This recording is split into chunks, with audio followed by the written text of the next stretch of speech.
श्रीराम जय जय राम। प्रपंचातील आसक्ती कमी कशी होईल? आज आमची स्थिती कशी झाली आहे पहा। प्रपंच आम्हाला सुटत नाही, भगवंताचे प्रेम आम्हाला पाहिजे। या प्रपंचावरचे प्रेम न सोडता आम्हाला भगवंताचे समाधान लाभावे अशी आमची इच्छा आहे। खरोखर प्रपंचातले आमचे हे प्रेम व्यभिचारी आहे। प्रेम ही वस्तू अशी आहे की ती एकाच ठिकाणी ठेवता येईल। एका म्याणात ज्याप्रमाणे दोन तलवारी राहू शकत नाहीत, त्याप्रमाणे आमचे प्रेम आम्हाला दोन ठिकाणी ठेवता येणार नाही। आमचे खरे सुख एका भगवंताजवळच आहे आणि ते मिळविण्यासाठी आम्ही प्रपंच सोडायलाच पाहिजे असे नाही।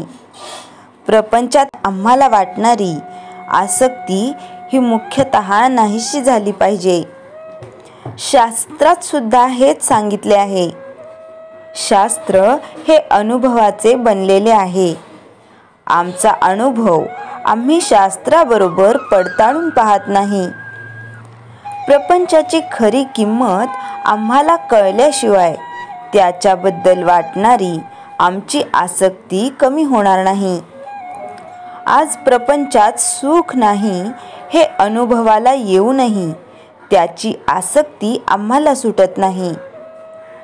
ती आसक्ती सुटायला काय मार्ग आहे तो आम्ही पाहणे अगदी जरूर आहे। प्रपंचाची आम्हाला गरज किती आहे? एखादा मनुष्य फिरायला जाताना हातात काठी घेतो। त्याला हातात काठी घेणे हे भूषण आहे असे कोणी म्हणत नाही। त्याप्रमाणे भगवंताकडे जायला प्रपंचाची आम्हाला आधारापुरतीच गरज आहे। हा प्रपंच करीत असताना त्याची आसक्ती कमी होऊन भगवंताचे प्रेम येण्यासाठी शास्त्रांनी घालून दिलेली बंधने आम्ही पाळली पाहिजेत आणि त्यासाठी आपले आचार विचार आणि उच्चार आम्ही सांभाळणे जरूर आहे।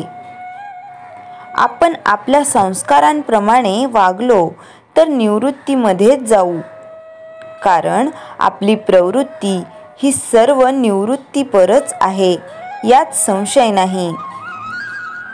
आता यापुढे आपण रामाच्या नावाने प्रपंचाचा धंदा करूया, म्हणजे नफा तोटा त्याचाच होईल।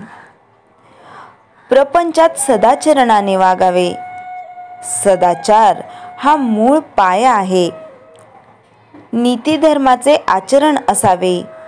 नीतिधर्माची बंधने ही आमचे विकार आवरण्यासाठीच आहेत। विचाराने अत्यंत पवित्र असावे। कोणाचा द्वेष मत्सर करू नये आणि दुसऱ्याचे अहित चिंतू नये। उच्चार तर फार सांभाळले पाहिजेत।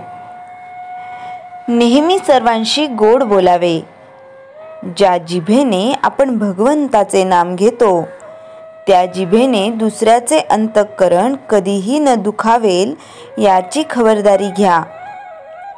अंतःकरण दुखवीत असताना त्याच्या ठिकाणी वास करीत असलेल्या भगवंतालाच आपण दुखवीत असतो हे ध्यानात धरा। श्रीराम जय जय राम। चैतन्यवाणी। प्रपंचातले आपले मन आपण काढून भगवंताकडे लावावे, तसे करण्यात समाधान आहे।